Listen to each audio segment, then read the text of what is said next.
Gravity. Newton knew that gravity is a force that attracts objects to each other, and his laws predicted the strength of this force with fantastic precision. But how does gravity actually work? How does the Earth pull on the moon across hundreds of thousands of miles of empty space? They behave as if they're connected by some kind of invisible rope. But everyone knew that wasn't true. And Newton's laws provided no explanation. Einstein found that no Band-Aid patches would fix Newtonian gravity. He had to invent a mechanism for it. He had to understand it.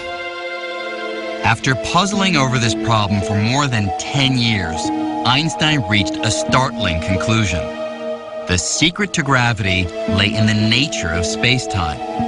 It was even more flexible than he had previously realized.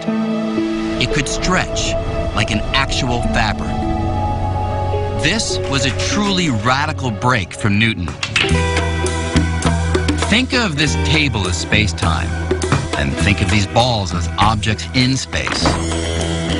Now, if space-time were nice and flat, like the surface of this table, objects would travel in straight lines. But if space is like a fabric that can stretch and bend, well, this may seem a little strange. But watch what happens if I put something heavy on the stretchy space-time fabric.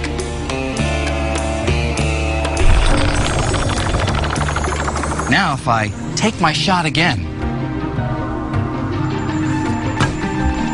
the ball travels along an indentation in the fabric that the heavier object creates. And this, Einstein realized, is how gravity actually works. It's the warping of space-time caused by the objects within it.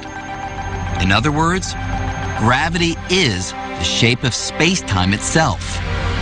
The moon is kept in orbit not because it's pulled to the Earth by some mysterious force, but rather because it rolls along a curve in the space-time fabric that the Earth creates. With Einstein, space became not only real, but flexible. So suddenly space had properties, suddenly space had curvature, suddenly space had a flexible kind of geometry, almost like a rubber sheet.